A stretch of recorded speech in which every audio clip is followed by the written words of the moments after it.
Hello everyone, welcome to the selection classes. So you have seen the question on the thumbnail and I'm going to give you the super trick or the hack of that question along with the concept how to solve the question. और दोस्तों cat 2023 के लिए मैंने decide किया है कि I will give you 50 odd number of questions so that आपके जो कंसेप्ट है वो दोस्तों बिल्डअप होंगे और ये दोस्तों जो 50 क्वेश्चन के साथ में करीब कंसेप्ट की मैं बात करूँगा तो concept will be more than 100। तो ये दोस्तों आपके एग्जाम में बहुत ज़्यादा फ्रूटफुल होने वाले हैं। तो if you want to follow me, if you want to subscribe my channel you can subscribe. चलिए दोस्तों शुरू करते हैं आज का क्वेश्चन लिखा है दोस्तों modulus of x modulus of y modulus of z equals to 9 है। तो आपको टोटल नंबर ऑफ सॉल्यूशंस बताने हैं इंटीग्रल और टोटल नॉन जीरो दोस्तों सॉल्यूशंस बताने हैं। क्वेश्चन शुरू करने से पहले दोस्तों मॉडुलस की एक दो बातें बता देता हूँ। जैसे दोस्तों लिखा है मॉडुलस ऑफ एक्स, तो ये दोस्तों दो साइन के साथ में ओपन होता है, एक्स पॉजिटिव और नेगेटिव। पॉजिटिव कब ओपन होगा? जब दोस्तों ये होगा एक्स ग्रेटर देन जीरो और ये दोस्तों एक्स लेस देन जीरो।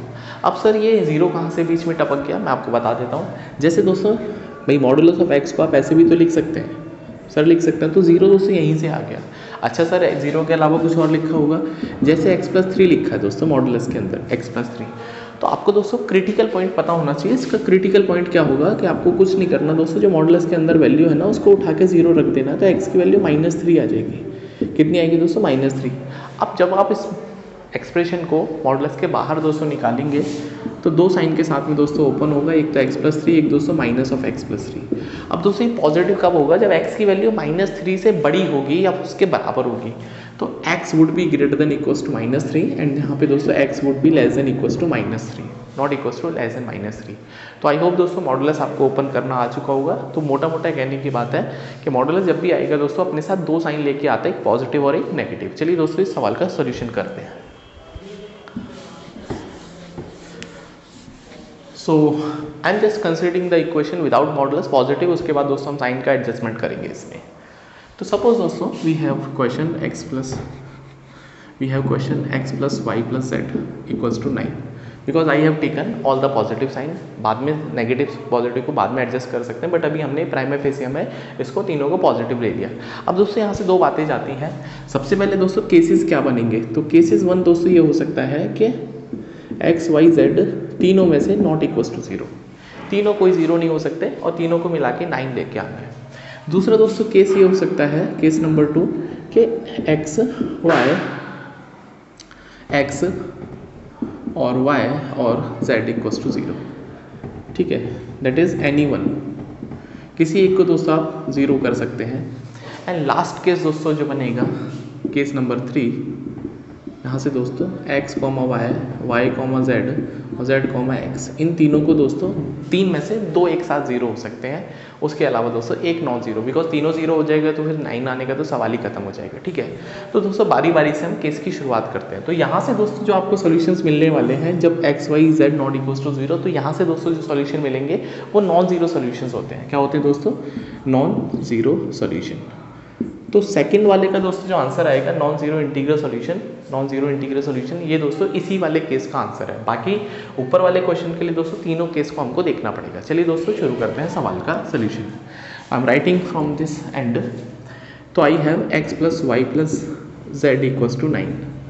अब दोस्तों एक बात आपको समझनी पड़ेगी, ये जो अगर हम x plus y plus z equals to 9 करते हैं, इस बात का मतलब है कि आप ऐसे समझ के चलो कि आपके पास 9 बैलून्स हैं, आइडेंटिकल थिंग्स हैं या चॉकलेट्स हैं जो कि 3 बच्चों को देनी है। एक का नाम x है, एक का नाम y है, एक का नाम z है। ठीक है, तो it is same as distributing 9 identical objects in 3 that is x y z students. अब तीनों दोस्तों जो स्टूडेंट्स हैं वो अलग अलग हैं। अब दोस्तों एक कंडीशन यहाँ पे इम्पोज है कि आप तीनों में से किसी को जीरो नहीं दे सकते, मतलब सबको खुश करना है और एक एक चॉकलेट तो बेयर मिनिमम देनी है। इसका मतलब क्या है कि अब दोस्तों पहले मैं इसका फॉर्मूला बता देता हूँ कि अगर आपके पास x plus y plus z equals to मान लो x, ये कुछ भी लिखा है अप टू xn, या इसको हम a ले लेते हैं। ठीक है, कुछ भी लिखा है दोस्तों यहाँ पर, तो यहाँ पे दोस्तों n लिखा है। तो डिस्ट्रीब्यूशन करने के कितने तरीके हैं? तो दोस्तों तरीके जो हैं दैट इज़ जो वेज है वो है दोस्तों n plus r minus 1 C r minus 1। R क्या है दोस्तों? x से y से z से, मतलब कितने बच्चे हैं। अभी x y z मैंने यहाँ पे बच्चे काउंट करो तो कितने बच्चे हैं, तो वो दोस्तों r होता है। तो यहाँ पे दोस्तों ये जो r है, ठीक है, ये r की वैल्यू है, कितने बच्चे हैं, एंड दोस्तों कितने ऑब्जेक्ट्स को डिस्ट्रीब्यूट करना है। बट दोस्तों यहाँ ये वाले फॉर्मूला जब आप लगाएंगे तो आप किसी को भी 0 भी दे सकते हैं।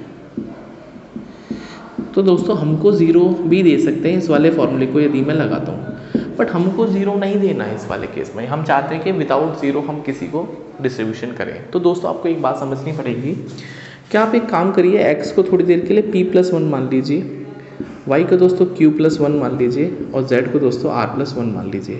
ऐसा क्यों मान रहा हूँ मैं, क्योंकि दोस्तों x की वैल्यू यदि आपने p+1 मान ली, y की वैल्यू दोस्तों q+1 और z की वैल्यू r+1, तो यदि दोस्तों p/q/r आप p को 0 भी मान लेंगे तो x कम से कम मरे से मरा एक चॉकलेट तो लेके जाएगा, बिकॉज p की वैल्यू 0 हो सकती है, तो p+1 का मतलब x है, तो x की वैल्यू कम से कम 1 तो जाएगी। तो यदि दोस्तों कभी भी ऐसा होता है कि आपको नॉन जीरो वैल्यू निकालनी है तो आप उसको कुछ अज्यूम कर लो, और मिनिमम की बात करेंगे तो बिकॉज 0 तो आप नहीं दे सकते हो, 0 से अगला नंबर 1 ही आने वाला है इंटीजर में, ठीक है दोस्तों, पॉजिटिव। अब दोस्तों यहाँ पे ध्यान रखना है पॉजिटिव ही सॉल्यूशंस की बात करेगा, बिकॉज नेगेटिव मोड में जा नहीं सकता, ठीक है, तो ये पॉजिटिव ही लिख लेना इसको, उसमें कोई दिक्कत वाली बात नहीं है, ठीक है, पॉजिटिव। अब दोस्तों यदि मैं बात करता हूँ तो यहाँ से p+q+r ये वैल्यू दोस्तों हो जाएगी 9 - 3, सो p+q+r = 6। समझ में आ गया। अब यदि दोस्तों p+q+r = 6 है, अब आप p को 0 भी दे सकते हैं, बिकॉज p 0 होने के बावजूद भी x को तो 1 मिलेगा, तो अब कोई कंडीशन नहीं है इस वाले इक्वेशन के ऊपर। तो यहाँ से दोस्तों वेज कितने बनेंगे, तो यहाँ से दोस्तों फॉर्मूला बोलता है 6+ कितने बच्चे हैं 3 - 1c 3 - 1, so that is coming out to be 8c2, और 8c2 का दोस्तों मतलब हो गया दैट इज़ 8 × 7 और 2 × 1। तो ये दोस्तों 28 तरीके हैं। कितने तरीके हैं दोस्तों, 28 तरीके। बात समझ में आई नहीं आई भाई, 28 तरीके हो गए हैं कि जब आपने क्या किया है कि आपने किन्हीं भी बच्चों को 0 नहीं दिया, तो 28 तरीके से ये दोस्तों बात जा सकती है। अब दोस्तों यहाँ पर एक और सवाल है कि यहाँ पे मॉडुलस भी लगा था, तो अगर मैं मॉडुलस, इक्वेशन तो ये थी, तो यदि मैं दोस्तों इनके प्लस माइनस साइन को एडजस्ट कर देता हूँ तो क्या क्या इक्वेशन की पॉसिबिलिटी है। तो यहाँ से दोस्तों तीनों या तो पॉजिटिव ओपन हो सकते हैं, या तो दोस्तों 2 पॉजिटिव 1 नेगेटिव, या तो दोस्तों 1 पॉजिटिव 2 नेगेटिव। तो ऐसे तो दोस्तों कितने सॉल्यूशंस बनेंगे, तो ये दोस्तों 8 तरीके बनेंगे। सर 8 कैसे बनेंगे, 8 बच्चे इसलिए बनेंगे क्योंकि आप एक बात बताओ, मॉडुलस जो x है वो कितने साइन ले सकता है, 2 साइन ले सकता है। तो दोस्तों इसके भी 2 साइन, ये भी कितने साइन ले सकता है 2, ये भी दोस्तों कितने साइन ले सकता है 2, तो 2 × 2 × 2, तो इसका मतलब दोस्तों 8 तरीके हैं जब ये इक्वेशन ओपन हो सकती है विद डिफरेंट साइन। समझ में आया नहीं आया। तो इसका मतलब दोस्तों यदि हम नॉन जीरो सॉल्यूशंस की बात करेंगे तो 8 × 8 28 × 8 28, तो दोस्तों कितने तरीके।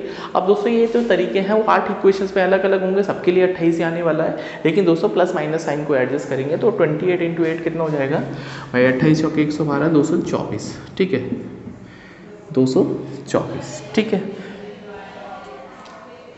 अब दोस्तों सेकंड की वाले की बात करते हैं कि यदि दोस्तों आपके पास कोई भी एक जीरो है, राइट, कोई भी एक जीरो है, एक्स वाई है, वाई एक्स वाई और जेड कोई भी एक जीरो है। अब दोस्तों मान लेते हैं लेट x = 0। अब दोस्तों यदि x को मैंने 0 मान लिया है तो what can be the possibility, तो यहाँ से दोस्तों ये निकलेगा that is y + z modulus of y modulus of z = दोस्तों 9। तो यहाँ से भी दोस्तों वही तरीका हो गया, पहले हम इक्वेशन को पॉजिटिव के साथ में ओपन कर लेते हैं। तो अब दोस्तों y और z 0 नहीं हो सकते, हाँ y ≠ = 0 z ≠ = 0, बिकॉज आपने x को ही 0 माना है। अब तो इसका मतलब क्या है कि y को आपको अज्यूम करना पड़ेगा p+1, z को दोस्तों q+1। तो इनको सॉल्व करने पर दोस्तों p + q की वैल्यू 7 आ जाएगी। अब दोस्तों वेज कितने आएंगे डिस्ट्रीब्यूशन के, तो 7 प्लस कितने है ये 2 - 1 c 2 - 1 तो 8c1, तो 8c1 का मतलब दोस्तों 8 तरीके। कितने हो गए दोस्तों 8 तरीके। अब ये बताओ, मैं यहाँ पे लिख देता हूँ, यहाँ पे भाई 8 तो तरीके हो गए। अब एक्स वाई के पास ऑप्शन कितने साइन के साथ में 4 ऑप्शन, क्यों, क्योंकि दोस्तों 2 ऑप्शन तो इसके पास है एंड 2 ही दोस्तों ऑप्शन इसके पास है, तो 2 2 जा कितना हो जाएगा 4 हो जाएगा। तो अब दोस्तों 8 4 जा 32, 8 4 जा 32। लेकिन दोस्तों कहानी में ट्विस्ट बाकी है। ट्विस्ट क्या बाकी है कि हमने x को 0 लिया है, हो सकता है y 0 हो जाए, हो सकता है z भी 0 हो जाए। तो तीनों में से दोस्तों ये आपस में 3 तरीके से हम इनको सेलेक्ट कर सकते हैं भैया किसको 0 लेना है। तो यहाँ पे दोस्तों ये तरीका हो जाएगा, ठीक है। 8 3 24 और 8 चौक 32 या 96। तो ये दोस्तों हो गया, दैट इज 2 2 4 और 96। अब दोस्तों लास्ट वाला ऑप्शन बचा है, यदि मान लो दोस्तों मैं ले लेता हूँ एक्स वाई को 0 but z not equals to 0, z not equals to 0। इसका मतलब क्या है कि मोड z की वैल्यू दोस्तों 9 आ गई। तो यहाँ से दोस्तों z के पास कितने तरीके हैं, z can take 2 values because दोस्तों z की वैल्यू 9 है, मॉडुलस z ऑफ भाई मॉडुलस ऑफ x है, वो तो साइन के साथ में ओपन होगा। तो यहाँ से दोस्तों z इक्वल्स टू 9 के कितने तरीके हैं, या तो मोड ऑफ 9 दोस्तों 9 होता है, या तो दोस्तों माइनस मोड ऑफ 9 भी दोस्तों 9 होता है, ठीक है। क्योंकि दोस्तों मैंने यहाँ पे बताया पॉजिटिव ही आएगा हमेशा, ऐसा कुछ नहीं है कि ये नेगेटिव, भाई आइडेंटिकल ऑब्जेक्ट को नेगेटिव ही नहीं बांट सकते बिकॉज वो ऑब्जेक्ट है, रियल नंबर्स हैं, ठीक है। इसलिए दोस्तों रियल नंबर्स की बात करो, मतलब वो रियल ऑब्जेक्ट्स हैं, लाइक लेंथ को हम नेगेटिव नहीं ले सकते। सेम काम दोस्तों यहाँ पे हो रहा है। तो इसका मतलब क्या है, ये दिख रहा है आपको, नहीं दिख रहा है, 1 मिनट। हाँ, तो दोस्तों कहने का मतलब है कि यहाँ पे 2 तरीके हैं। कितने तरीके भाई, 2 वेज। बात समझ में आ रही है? बिल्कुल आ गई। अब 2 वेज है z के पास। तो दोस्तों हम कितने तरीकों से पेयरिंग कर सकते हैं जीरो की, पहले मैंने एक्स वाई ले लिया, वाई जेड भी हो सकता है दोस्तों, जेड एक्स भी हो सकता है। 3 पेयर दोस्तों यहाँ भी बन रहे हैं। तो टोटल वेज दोस्तों यहाँ पे 2 × 3 6 बनेंगे। समझ में आ गया? अब टोटल पहले का आंसर दोस्तों कितना आएगा, तो पहले का आंसर आएगा 224 प्लस दोस्तों 96 एंड प्लस दोस्तों 6। तो ये हो जाएगा दोस्तों 320। कितना हो जाएगा, 96 का मतलब कितना हो गया भाई, 76 और 20 96, ठीक है। तो 326 हो गया, 326। तो टोटल दोस्तों इस इक्वेशन के 326 सॉल्यूशंस हैं। अब दोस्तों यदि मैं पॉजिटिव की बात करूँ तो वो भी नॉन जीरो, इसका मतलब पहले वाला केस ही दोस्तों नॉन जीरो सोल्यूशन है। तो इसका आंसर आएगा दोस्तों 224। कितना आएगा, 224। अब चलते चलते दोस्तों इस सवाल में इतनी मेहनत आपसे क्यों करवाऊँगा, इसके पीछे का आपको हैक देता हूँ। हाँ, सुपर इंपॉर्टेंट बात आपको बता देता हूँ लास्ट में चलते चलते, सो दैट आपको एकदम मज़ा आ जाए, ठीक है। मज़ा दिलाता हूँ आपको, ठीक है। तो यदि दोस्तों हमारे पास एक इक्वेशन लिखिए, मैं ऊपर आई एम राइटिंग हेयर कि mod x plus mod y plus mod z equals to n. भाई नेगेटिव तो नहीं हो सकता है, ये बात ध्यान रखना, बिकॉज आप पॉजिटिव नंबर्स को जोड़ रहे हैं, मॉड्यूलस हमेशा पॉजिटिव देता है। तो दोस्तों यहाँ पे जो टोटल सॉल्यूशंस निकलेंगे, टोटल इंटीजर सॉल्यूशन, ये दोस्तों डायरेक्ट फॉर्मूला होता है इसका, टोटल इंटीजर टोटल ही निकाल सकता हूँ डायरेक्ट से, पहले बता देता हूँ। तो ये होता है दोस्तों 4n² प्लस 2, 4n² प्लस 2। ये सुपर इंपॉर्टेंट बात है। इसका मतलब इतनी सारी रामायण की जगह अगर मुझसे सिर्फ ये सवाल पूछ लिया गया होता दोस्तों, तो मैं इस सवाल का आंसर चुटकी भर में कर देता। कैसे कर देता, बिकॉज दोस्तों यहाँ से n की वैल्यू कितनी है, 9 है। कितनी है दोस्तों, 9। तो इस सवाल का आंसर कितना हो जाएगा भाई, 4 × 9 का स्क्वायर प्लस का 2, तो 9, 81 × 4 324 और 2 326। तो 326 दोस्तों इस सवाल का सही उत्तर है। तो इसी तरह के खूबसूरत हैक्स के लिए, सॉल्यूशंस के लिए, सुपर ट्रिक्स के लिए आप विवेक शर्मा को फॉलो करिए द सिलेक्शन क्लासेस पर। तो मिलते हैं नेक्स्ट वीडियो में एक और इम्पॉर्टेंट कंसेप्ट के साथ में। टिल देन अपना ध्यान रखिए और जो अपनी पढ़ाई है उसको कंटिन्यू करिए, बिकॉज अब आपके पास बहुत कम समय है और प्रिसाइज दोस्तों आपको अब प्रिपरेशन करना है, ठीक है। आपको सेलेक्टेड क्वेश्चन ही दोस्तों रिवाइज करने हैं। तो see you in the next video. Till then you take care, bye.